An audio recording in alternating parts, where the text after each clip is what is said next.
Hello friends, today I am going to teach spoken English. What is spoken English? These things I am going to teach you today. ఈరోజు నేను మీకు introduction class ఇవ్వబోతున్నాను. యాక్చువల్గా spoken English అంటే ఏంటి? Spoken English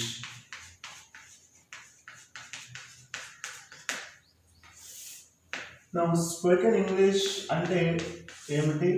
actually spoken English గురించి మాట్లాడే కంటే ముందు సపోజ్ మనం జనరల్గా మన దైనందిన జీవితంలో మన యొక్క గ్రోసరీకి సంబంధించిన ఐటమ్స్ తెచ్చుకోవడానికి డీమార్ట్కి కానీ కిరాణా షాప్కు వెళ్తుంటాం.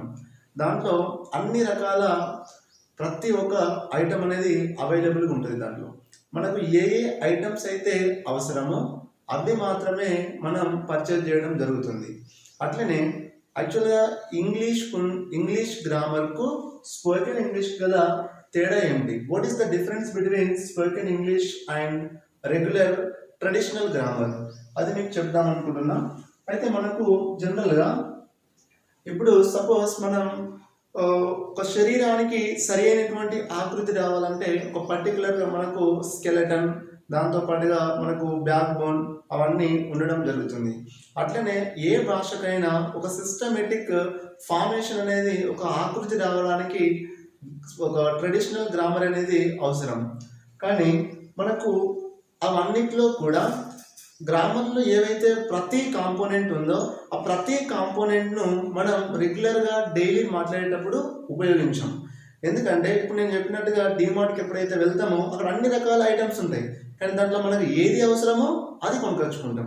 సేమ్ అట్లాగే ఇక్కడ కూడా స్పోకెన్ ఇంగ్లీష్ అంటే మన ట్రెడిషనల్ గ్రామర్లో అన్ని రకాల ఐటమ్స్ ఉంటాయి. మొత్తం అంటే ప్రతిదీ మనకు ఒక పార్ట్స్ ఆఫ్ స్పీచ్ కావచ్చు, పార్ట్స్ ఆఫ్ స్పీచ్లో noun, pronoun, adjective, verb, adverb, preposition, interjection, conjunction అనేసి ఈ పార్ట్స్ ఆఫ్ స్పీచ్ ఉంటాయి.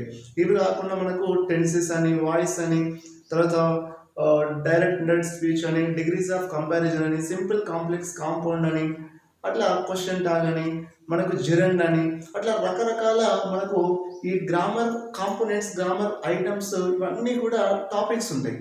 కానీ ఈ టాపిక్స్ అన్నీ కూడా మనం మాట్లాడేటప్పుడు డైలీ కమ్యూనికేషన్లో యూజ్ చేయం. ఏవైతే అవసరమో వాటిని మాత్రమే మనం మాట్లాడడానికి యూజ్ చేయడం జరుగుతుంది. మీకు ఆల్రెడీ ఇంతకుముందు క్లాస్లో నేను టెన్సెస్ గురించి పంపించడం 2 క్లాసెస్ చేసి పంపించడం జరిగింది. సో ఆ క్లాసెస్ కనుక మనం క్లియర్గా అబ్జర్వ్ చేస్తే టోటల్ టెన్సెస్ నేను ఏంటని చెప్పాను?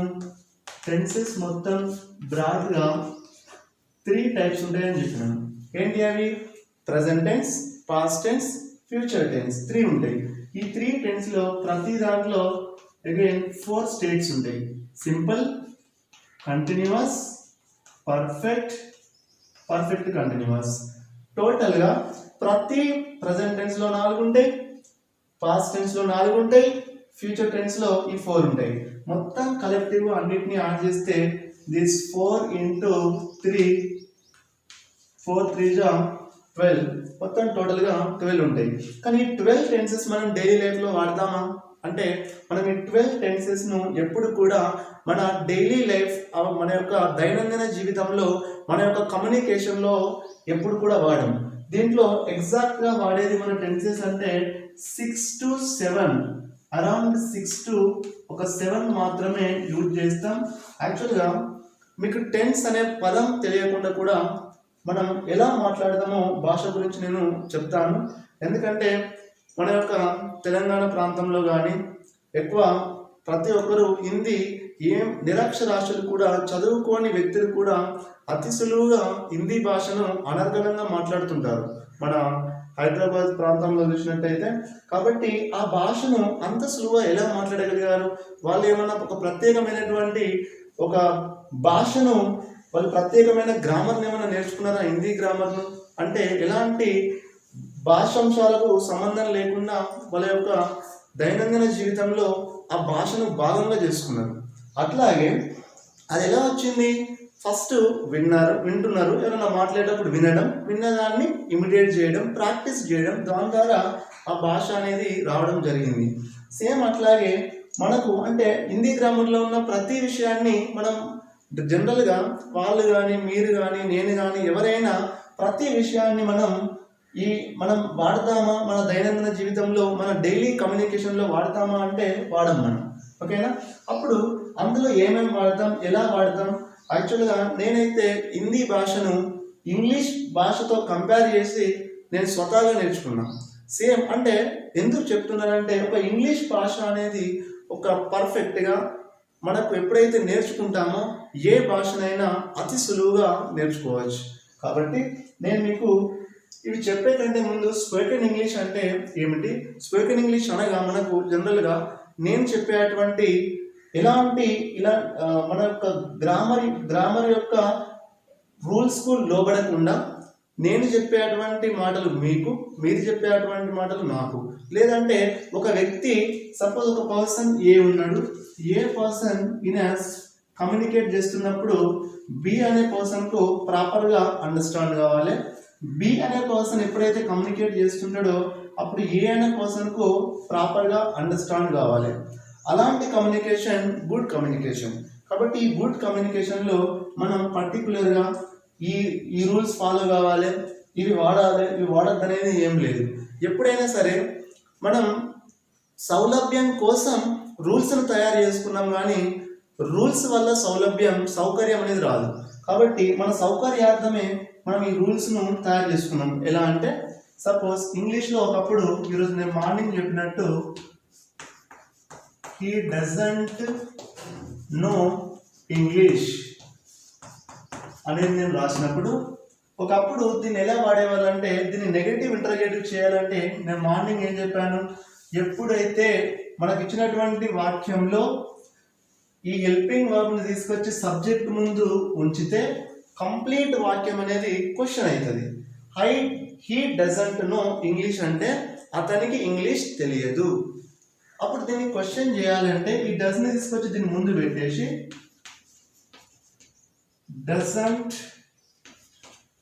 doesn't he know English? This is one format.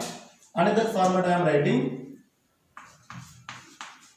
does he not know English? This is another format. Now మనం ఒకప్పుడు ఎలా వాడేవాళ్ళం అంటే ఈ ఫార్మాట్ను యూజ్ చేసేవాళ్ళం. దీన్ని ఓల్డ్ ఇంగ్లీష్లో చూస్తాం ఎక్కువగా. Does he not know English? This is question. Now doesn't he know English? This is also question. కానీ ఇప్పుడు ఏమైందంటే ఇది సౌకర్యంగా లేదు అని మనము ఈ ఓల్డ్ ఇంగ్లీష్లో ఉన్న ఈ యూసేజ్ని తీసేసి ఇలాంటి యూసేజ్ను మనం ఇంట్రొడ్యూస్ చేయడం జరిగింది ఇంగ్లీష్లో. ఇంగ్లీష్లో ఏవైతే ఈ రీఫార్మ్స్ కానీ సంస్కరణలు ఎవరైతే ఇస్తారో భాషకు వాళ్ళని ఏమంటారు అంటే లింగ్విస్టర్స్ అంటారు. సో ఈ లింగ్విస్టర్స్ ఏం చేశారంటే భాష యొక్క సౌలభ్యం కోసం వాళ్ళు ఈ విధంగా మార్పులు చేయడం జరిగింది. Does he not know English అంటే కొంచెం సౌకర్యంగా లేదు కాబట్టి దీన్ని డజంట్ హీ నో ఇంగ్లీష్ అన్నప్పుడు అంటే సౌకర్యంగా ఉంది కాబట్టి ఇది ఒకప్పుడు సౌకర్యంగా లేదు, ఇది ఒకప్పుడు రూల్గా ఉంది. అయితే దీన్ని సౌకర్యంగా లేదు అనే ఉద్దేశంతో దీన్ని ఈ విధంగా మార్చేసి అంటే డస్ను నాట్ను రెండింటిని సపరేట్ చేయొద్దు, ఈ రెండింటిని కలిపే ఉండాలని చెప్పేసి ఈ విధంగా వాడడం జరుగుతుంది. సో దీన్ని మనం డజంట్ హీ నో ఇంగ్లీష్ ఇలాంటి యూజ్ చేస్తున్నాం ప్రస్తుతం మనం. అంటే దీన్ని బట్టి మనకి ఏమర్థమైంది, రూల్స్ అనేవి ఒక సౌకర్యం కోసం రూల్స్ తయారు చేసుకుంటున్నాం, కానీ ఒక రూల్ వల్ల సౌకర్యం ఎప్పుడు కూడా రాదు మనకు. కాబట్టి ఇంగ్లీష్ అనేది ఒక ఫ్లెక్సిబుల్ లాంగ్వేజ్ కాబట్టి మనం ఫ్లెక్సిబుల్గా ఇలాంటివి తయారు చేసుకుంటూ ఉన్నాం. రూల్ అనేది ఎప్పుడు కూడా పర్మనెంట్ కాదు. అందుకోసమనే ఇక్కడ నేను చెప్తున్నానంటే స్పోకెన్ ఇంగ్లీష్ అంటే మినిమం వాక్యం యొక్క ఫార్మేషన్ ఎలా ఉంటుంది దానికి డిఫర్ అయి మనం మినిమం అర్థమయ్యే విధంగా మాట్లాడడమే. కాబట్టి దీంట్లో ఏవైతే మనకు అవసరం ఈ ఇంగ్లీష్లో ఉన్న ఇంగ్లీష్ గ్రామర్లో ఉన్న అన్ని కాంపోనెంట్స్లో మనం మాట్లాడడానికి ఎన్ని అవసరం ఆ విషయాలు మాత్రం చెప్తూ మిమ్మల్ని ఒక ఇంగ్లీష్లో ఎక్స్పర్టైజ్ చేయడమే నా ఉద్దేశం ఈ క్లాసెస్ వల్ల. సియర్ నేను ఇప్పుడు ఫస్ట్ ఆఫ్ ఆల్ అంటే దీనికంటే ముందు దీని తర్వాత నేను మొత్తం మీద అసలు ఇంగ్లీష్ స్పోకెన్ ఇంగ్లీష్ అనే దానికి డెఫినేషన్ ఏంటి, అసలు ఆక్స్ఫర్డ్ ఏం చెప్తుంది, దీనికి ఓవరాల్ ఏం చెప్తున్నారు, దీని గురించి ఇంట్రొడక్షన్ చెప్తాను. అయితే స్పోకెన్ ఇంగ్లీష్ అంటే now లెక్సికో grammar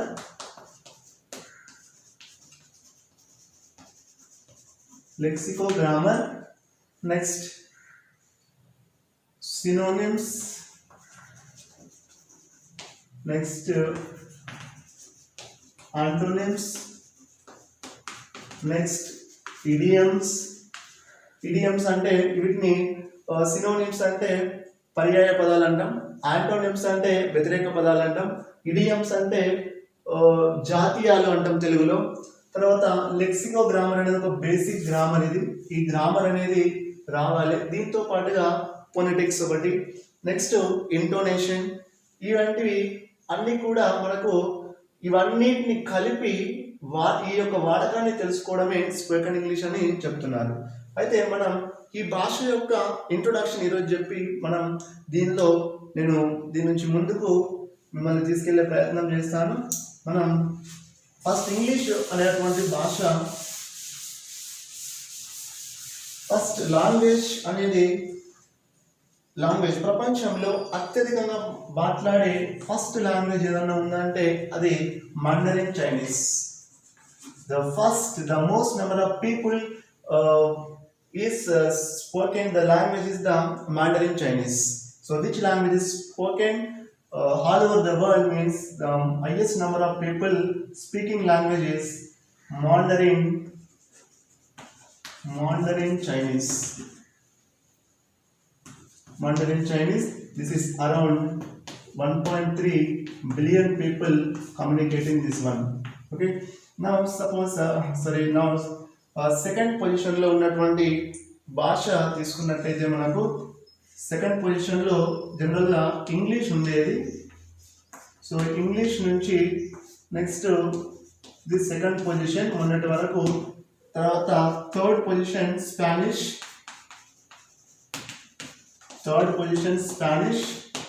fourth position Hindi.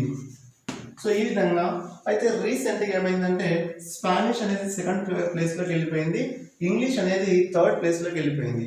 So కాకపోతే ఇంగ్లీష్ వరల్డ్ మొత్తంలో maximum most of the people can able to understand English, so therefore it is a international language, everybody knows that. But say 10 years ago the Mandarin Chinese was this top in entire world. So this language only most of the people are communicating in entire world. Now see here, this is the fourth place in the world. Okay, Hindi అనేది 4వ స్థానంలో ఉంది. మొదటి స్థానంలో అత్యధికంగా జనాలు మాట్లాడేటువంటి భాష ఏంటంటే మాండరిన్ చైనీస్, సెకండ్ ఇంగ్లీష్. ఇప్పుడు సెకండ్ యాక్చువల్గా అయితే స్పానిష్. ఇప్పుడు ఎక్కువ మంది ఇంగ్లీష్ అని చెప్తుంటారు, కానీ స్పానిష్ యాక్చువల్గా థర్డ్ ప్లేస్కు ఇది రావడం జరిగింది. ఫోర్త్ పొజిషన్లో హిందీ ఉంది. అయితే నెక్స్ట్ ఇంగ్లీష్ గురించి మాట్లాడినప్పుడు 4% of people, Indian people can speak perfect English. Only 4% of people. 4% means for every 4% is nothing but 4 by 100. 4 by 100 means for every 100 people, 4 people know good English. See, so out of for every 100 people, for every 100 people of crowd, only the 4 people can communicate in a better manner. So this is the meaning. అంటే ఎక్కడైతే ఒక crowd ఉంటుందో, ఒక జన సమూహం ఉంటుందో, ప్రతి 100 మందిని ఎక్కడ తీసుకున్నా ఒక 4 మంది మాత్రమే పర్ఫెక్ట్ ఇంగ్లీష్ మాట్లాడుతున్నారు. This is in India situation. అట్లనే మనకు వాళ్ళలో చూస్తే 10% పీపుల్ మాత్రమే పర్ఫెక్ట్ ఇంగ్లీష్ తెలుసు అన్నమాట. నా నెక్స్ట్ దీని తర్వాత హైయెస్ట్ నెంబర్ ఆఫ్ లెటర్స్. ఇంగ్లీష్లో ఎన్ని లెటర్స్ ఉన్నాయి? ఇంగ్లీష్లో లెటర్స్, ఇంగ్లీష్లో 26 లెటర్స్ ఉన్నాయి. నెక్స్ట్ మనం ఈ 26 లెటర్స్లో మనకు తెలిసింది AEIOU, వీటిని వవల్స్ అంటారు. సో వితౌట్ ఈ లెటర్స్ ఎలాంటి వర్డ్స్ కూడా ఫామ్ కావు. రిమైనింగ్ ఆల్ కాన్సోనెంట్స్ అంటాం. ఇవి కాకుండా సెమీ వవెల్స్ అని ఉంటాయి, వాటిని WY are called semi vowels. like myth. So myth is the example for this. అంటే చూడండి, వొవెల్ లేకుండా ఒక్క పదం కూడా ఉండదు, కానీ మిత్లో ఈ వర్డ్స్ ఏవి లేవు, కానీ ఈ వర్డ్ ఉంది. అందుకోసమే డబ్ల్యూ కామా వైని ఏమంటారు అంటే వీటిని కూడా సెమీ వవెల్స్ అంటారు వీటిని. ఓకే, నా మనం ఇంగ్లీష్లో 26 వర్డ్స్ ఉన్నాయి, లెటర్స్ ఉన్నాయి మొత్తం. అయితే next highest number of letters ఉన్న లాంగ్వేజ్ ఏది ఉందంటే Cambodia. So it is having 72 letters. So which language is having the least number of words? Rotakus has the least number of words, just 11 words only. Now ఇవన్నీ ఎందుకు చెప్తున్నా అంటే తక్కువ words ఏదైతే ఉంటాయో ఆ లాంగ్వేజ్లో ఈ డిక్షనరీ తయారు చేసేటప్పుడు ఆ లెటర్స్ ఏవైతే ఉన్నాయో ఆ లెటర్స్ రిపీటెడ్గా వస్తాయి. రిపీటెడ్గా వచ్చినప్పుడు వర్డ్స్ అనేది డిఫికల్ట్గా ఉంటుంది. It's the most difficult language Rotokas. Cambodia అనేది easy language, highest number of letters. Now ఇంగ్లీష్లో 26 లెటర్స్ ఉన్నాయి. Say though it will be easy language only, not much difficult. Okay, అయితే నెక్స్ట్ మనకు ఈ ఇంగ్లీష్లో let us talk about next come to the point vocabulary. What is vocabulary? Vocabulary meaning is knowledge of words. Knowledge of words is called vocabulary. Knowledge of words అంటే డిక్షనరీలో ఒక 2 lakhs words ఉన్నాయి అనుకుందాం. ఒక 2 లక్షల words ఒక డిక్షనరీలో ఉంటే ఆ డిక్షనరీలో ఉన్న అన్ని వర్డ్స్ను vocabulary అనం. మనకెన్ని పదాలు నేర్చుకున్నాం, మనకెన్ని పదాలు మన బ్రెయిన్లో ఉన్నాయి, that is called vocabulary. The knowledge of words. Knowledge means what? Knowing of things is called knowledge. What is meant by, what is the wisdom? Application of knowledge is called wisdom. So these are the different words here. So very important, we need to know it. Knowledge అంటే knowledge is nothing but knowing of words. తెలియని విషయాన్ని తెలుసుకోవడమే knowledge. Okay, now ఇక్కడ vocabulary అంటే ఎన్ని పదాలు మనకు వచ్చు, మనం ఎన్ని నేర్చుకున్నాం, మన బ్రెయిన్లో ఎన్ని పదాలు ఉన్నాయి, వాటిని vocabulary అంటాం. అయితే ఇంగ్లీష్లో మోస్ట్ ఫేమస్ ఐకాన్ ఎవరంటే జనరల్గా మనకు తెలిసినటువంటి most famous person William Shakespeare. William షేక్స్పియర్కు ఎంత vocabulary వచ్చేది బేసిక్గా చూసినట్లయితే, ఇతనికి ఇంగ్లీష్ రీసెర్చ్ ఏం చెప్తుందంటే 18,000 నుండి ఒక 20,000 vocabulary తెలిసి ఉండేది. vocabulary అని అంటుంది ఇక్కడ, నేను డిక్షనరీ అనట్లేదు. vocabulary అంటే అర్థం ఏంటి, 18,000 నుంచి 20,000 పదాల వరకు వచ్చి అతనికి ఇన్ని పదాలు తెలుసు, ఆయన బ్రెయిన్లో ఇన్ని పదాలు ఉన్నాయి. సో నెక్స్ట్ ఇతను జస్ట్ చదువుకుంది 8th class. Next great scholar, say one blind person basically, say John Milton was the involved, is the second the highest, so second highest intellectuals in English. So John Milton is a blind person, but he was a research scholar, so very great personality. Now see here, he knows how much vocabulary means. He knows the vocabulary around, according to English research, 8,000 to 10,000 vocabulary he knows. Half of the vocabulary, only approximately half of the vocabulary is possessed by Mr. John Milton relative to Shakespeare, right? అంటే ఇంత ఉన్నదన్నమాట. మరి వీళ్ళందరి సంగతి బాగానే ఉంది, మరి మనకెన్ని రావాలి అన్నప్పుడు చూడండి, అసలు ఇంగ్లీష్లో మొత్తం ఎన్ని పదాలు ఉన్నాయి అంటే మొత్తం 10 lakhs వర్డ్స్ ఉన్నాయి మొత్తం ఇంగ్లీష్లో. మనం మాట్లాడుతున్న ఇంగ్లీష్ అమెరికన్ ఇంగ్లీషా, బ్రిటన్ ఇంగ్లీష్, యూకే ఇంగ్లీష్ అంటాం. దీన్నే ఆర్పి అంటాం, రిసీవ్డ్ ప్రొనౌన్సియేషన్ అంటాం దీన్నే.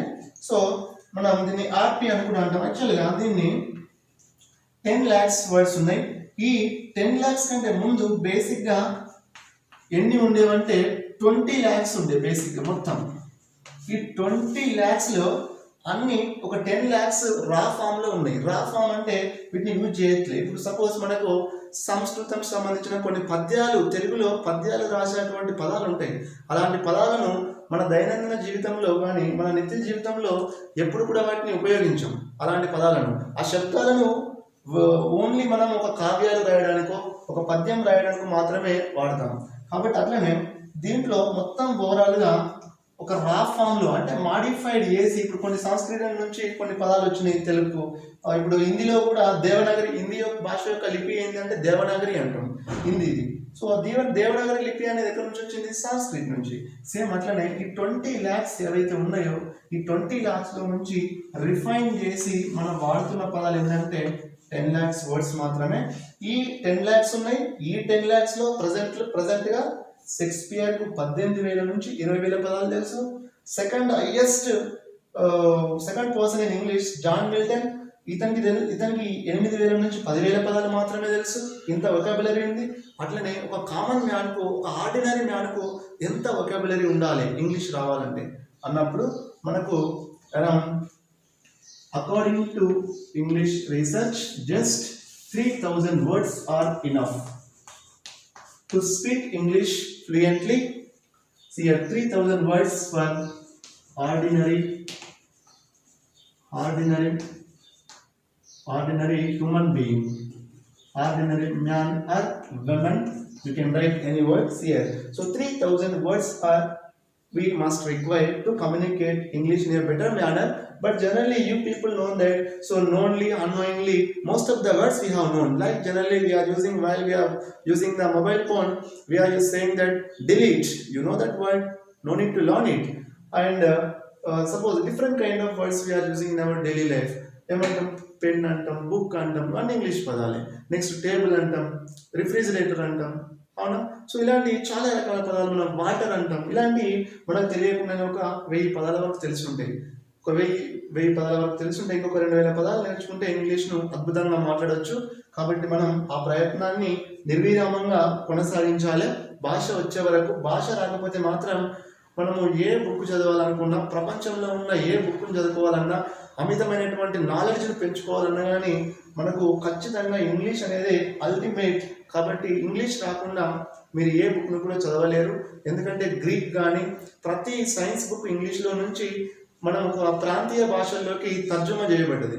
ఆ భాషను మనము ఎప్పుడైతే తర్జుమా చేయబడ్డ భాష ఏదైతే ఉందో ఆ రీజనల్ అంటే ప్రాంతీయ భాషల్లో మనం పుస్తకాలను చదివినప్పుడు ఈ టూ ట్రాన్స్లేషన్ ఏదైతే ఉందో దాంట్లో తప్పులు దొరికేటువంటి అవకాశం ఉంటుంది. కాబట్టి మనం ఎప్పుడైనా భాషను ఎలా నేర్చుకోవాలంటే ఈ సైన్స్ చదివేటప్పుడు కానీ బుక్ ఆథరు ఏ భాషలో రాసిండో, ఇంగ్లీష్ భాషలో గొప్ప గొప్ప మనకు రచయితలు ఉన్నారు. అలా బుక్స్ చదవాలన్నా ఏదైనా కానీ ఇంగ్లీష్ అనేది ఎసెన్షియల్. కాబట్టి మనకు ఒక ఇదే కాకుండా మనం ఎక్కడ జాబ్కి పోయినా ఎక్కడ పోయినా కానీ మనకు ఖచ్చితంగా ఇంగ్లీష్ ఉంటేనే తీసుకునే పరిస్థితి ఉంది ఈరోజు. కాబట్టి మనం ప్రతి ఒక్కరు కూడా ఒక ఎఫెక్టివ్ ఇంగ్లీష్ను నేర్చుకునే ప్రయత్నం చేద్దాం.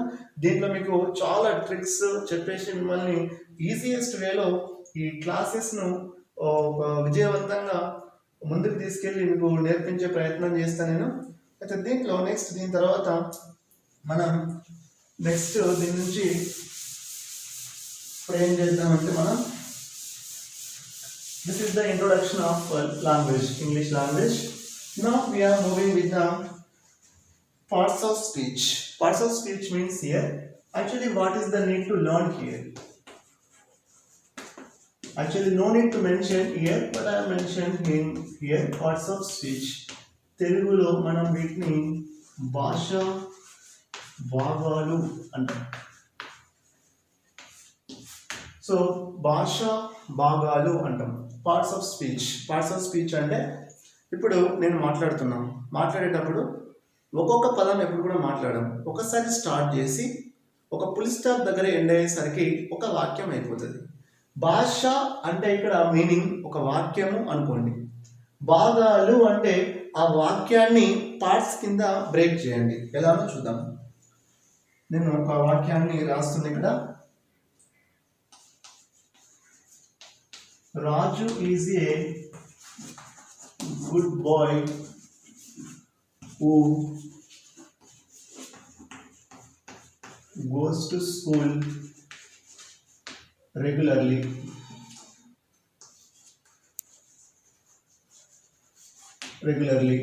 Now see here, ఇందులో ఫస్ట్ రాజు అనే దాన్ని ఏమంటాం? పేరు అంటాం. పేరుని గురించి చెప్పే పదాన్ని ఇంగ్లీష్లో నౌన్ అంటాం, తెలుగులో నామవాచకం అంటాం.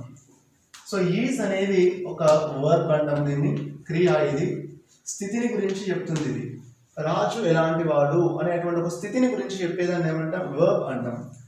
ఈ ఏ అనేదాన్ని ఏమంటామంటే ఆర్టికల్స్ అంటాం. Article actually articles A and the అనే 3 వర్డ్స్ ఉంటాయి.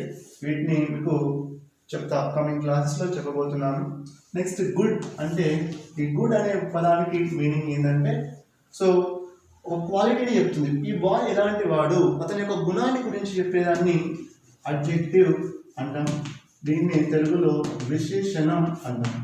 సో బాయ్ అంటే ప్రతి బాయ్ని కూడా ప్రతి అబ్బాయిని కూడా ఎవరినైనా బాయ్ అంటాం. ఎవరైనా కామన్గా ప్రతి ఒక్కరికి పేరు ఉంటుంది. రాజు అని, నవీన్ అని, రమేష్ అని ఇట్లా ఏదేదో పేర్లు ఉంటాయి. ప్రతి పేరు ఎవరినైనా కామన్గా ఒక 10th స్టాండర్డ్ లోపల ఉండే పిల్లలందరినీ కూడా మనం బాయ్ అని పిలుస్తాం. అందుకోసమే ఈ వర్డ్ కామన్గా అందరికి బిలాంగింగ్ కాబట్టి ఈ వర్డ్ ఏమంటామంటే కామన్ నౌన్ అంటాం. వు అనే దాన్ని రిలేటివ్ ప్రొనౌన్ అంటారు. రిలేటివ్ ప్రొనౌన్ అసలు ఇదంటే ఏంటిదో చెప్తా. ప్రొనౌన్ ఇది పేరుకు బదులుగా పడ్డాం. వు అంటే అర్థం ఏంటంటే ఈ రాజు అని అర్థం. వాట్ ఈస్ మీన్ బై వు? మళ్ళీసారి పేరు వాడకుండా మనం ఇక్కడ ఏం చేసినామంటే వు అనే పదాన్ని వాడినాం. ఇక్కడ వు అంటే ఎవరర్థం? ఈ రాజు అని అర్థం. ఈ పేరుకు బదులుగా వాడింది కాబట్టి దీన్ని ప్రొనౌన్ అంటున్నాం. ఈ వాక్యాన్ని కలుపుతుంది కాబట్టి ఏ ప్రొనౌన్ ఇది? రిలేటివ్ ప్రొనౌన్ అంటున్నాం. గోస్ అనే దాన్ని ఏమంటామంటే ఇక్కడ కూడా మెయిన్ వర్బ్ అంటుంది. టు అనేదాన్ని ఏమంటాం? ప్రిపోజిషన్. ప్రిపోజిషన్. సో ఇక్కడ స్కూల్ అనేది ఏంటిది? మళ్ళీ కామన్ నౌన్. నెక్స్ట్ రెగ్యులర్లీ అనేది ఏంటిది? అడ్వర్బ్. అడ్వర్బ్ అంటే పని ఎలా జరుగుతుందో చెప్పేది. పనిలో చెప్పే ఒక క్రియను అడ్వర్బ్ అంటాం. Add something to the verb is known as adverb. Now see here, Raj is a good boy who goes to school regularly. So actually see here in this parts of speech, I told you here, parts means break into different fragments here. One statement I have broken into different fragments means ఈ complete ఒక వాక్యాన్ని నేను different ఇట్లా parts కింద break చేసిన. ఇట్లా చూడండి, ఇక్కడ ఇట్లా బ్రేక్ చేసినప్పుడు చూడండి ఇట్లా అన్నిటి కూడా బ్రేక్ చేసాను కదా. ఈ ప్రతి అంటే ఒక వాక్యం భాష అంటే ఇంతకుముందు ఏం చెప్పాను, నేను మాట్లాడేటప్పుడు ఒక స్టార్టింగ్ మొదలుపెట్టి ఎండింగ్ అయ్యేంత వరకు కంప్లీట్గా ఒక వాక్యం మాట్లాడుతున్నాం. అంటే మనం మాట్లాడేటప్పుడు వాక్యాలతో మాట్లాడుతున్నాం. జనరల్గా ఆబ్వియస్లీ గ్రూప్ ఆఫ్ వర్డ్స్ను సెంటెన్స్ అంటాం, వాక్యం అంటాం. కానీ మనం మాట్లాడేటప్పుడు పదం విడగొట్టి మాట్లాడితే మీనింగ్ అర్థం కాదు. కాబట్టి మాట్లాడేటప్పుడు ఒక సెంటెన్స్ ఒకసారి స్టార్ట్ చేసి ఎండ్ అయ్యేటప్పుడు ఒక వాక్యం అయిపోతుంది. అక్కడ భాష అంటే వాక్యం అని అర్థం. భాగాలు అంటే ఈ కంప్లీట్ సెంటెన్స్ను ఇట్లా బ్రేక్ చేయాలి, పార్ట్స్ కింద బ్రేక్ చేయాలి, విడగొట్టి ఈ వాక్యంలో ఉన్న ప్రతి దానికి నువ్వు పేర్లు పెడితే మొత్తం ఎన్ని పదాలన్నా ఉన్నది, 1,00,000 పదాలు ఉన్నది. ప్రతి దానికి పేరు పెడితే 8 రకాల పేర్లే వస్తాయి. ఆ పేర్లు ఏంటి అంటే ఒకటి నౌన్, ఇంకోటి pronoun, next simply here you remember naming words is known as noun. Naming words means ఇల్లు ఒక పేరు, రమేష్ ఒక పేరు, ఓకేనా, నవీన్ ఒక పేరు. పేరును గురించి కొండ, పర్వతం ఇలాంటి అన్ని కూడా పేరును గురించి చెప్పే వాటిని నౌన్ అంటారు. ఇది మనకు అవసరం లేదు స్పోకెన్ ఇంగ్లీష్లో, తెలవడం కోసం నేమింగ్ వర్డ్స్ నౌన్ అంటారు. ఏదైనా బుక్ మీద చదివితే అర్థం కావడం కోసం చెప్తున్నా. ఒకవేళ మీకు మా గ్రామర్ పర్ఫెక్ట్ నేర్చుకోవాలని ఉంటే డైలీ మీకు ఒక కంప్లీట్ ఇంగ్లీష్ టు ఇంగ్లీష్ ఒక క్లాస్ పెడతా, డైలీ ఒక వీడియో పెడుతున్నా మీరు చూడొచ్చు అది. సో నెక్స్ట్ ప్రొనౌన్, పేరుకు బదులుగా వాడేది ప్రొనౌన్ అంటాం. ఎందుకు పేరుకు బదులుగా వాడాలి? వాడకపోతే ఏమవుతుంది? సపోజ్ ఒక వాక్యం చెప్తున్నాండి, నారా చంద్రబాబు నాయుడు హైదరాబాద్ వచ్చాడు. నారా చంద్రబాబు నాయుడు శంకర్పల్లికి, హైదరాబాద్ నుండి శంకర్పల్లికి వచ్చాడు. నారా చంద్రబాబు నాయుడు ఈ శంకర్పల్లిలో ఉన్న ఒక పర్టికులర్ ఒక వైల్డ్ వాటర్స్ ఉందనుకుందాం, ఆ వైల్డ్ వాటర్స్ను సందర్శించాడు. మళ్ళీ నారా చంద్రబాబు నాయుడు అది సందర్శించిన తర్వాత వెనుతిరిగి హైదరాబాద్ పయనమయ్యాడు అని ప్రతిసారి నారా చంద్రబాబు నాయుడు అని పదే మనం చెప్తూ ఉంటే విన్న పేరును 10 సార్లు విన్నప్పుడు విసుగొస్తుంటుంది. సో ఇలాంటి పెద్ద పేర్లు ఉన్నప్పుడు నేను ఇదే పేరు ఎందుకు తీసుకున్నా అంటే పేరు అనేది చాలా పెద్దగా ఉంది కాబట్టి ఇలాంటి పెద్ద పేర్లు వాడినప్పుడు మనకు పదే పదే వింటూ ఉన్నప్పుడు కొంచెం భాష అనేది సౌలభ్యంగా ఉండదు కాబట్టి భాష సౌలభ్యం కోసము మనం ఏం చేస్తున్నామంటే ఆ పేరును మరోసారి వాడకుండా ఉండడం కోసం మన పేరుకు బదులుగా కొన్ని పదాలు వాడతాం. నారా చంద్రబాబు నాయుడు గారు హైదరాబాద్ వచ్చిన తర్వాత అతడు శంకర్పల్లి సందర్శించి దానికి సమీపంలో ఉన్న వైల్డ్ వాటర్స్ను సందర్శించి ఆ తదుపరి తాను హైదరాబాద్కు తిరుగు పయనమయ్యాడు అని ఈ విధంగా మనం చెప్తా ఉంటాం. ఓకే, అయితే ఇక్కడ నేను ఏం చెప్పదలుచుకున్నానంటే బేసిక్గా ఇక్కడ పేరుకు బదులుగా వాడే పదాన్ని ఏమంటాం, ప్రొనౌన్స్ అంటాం.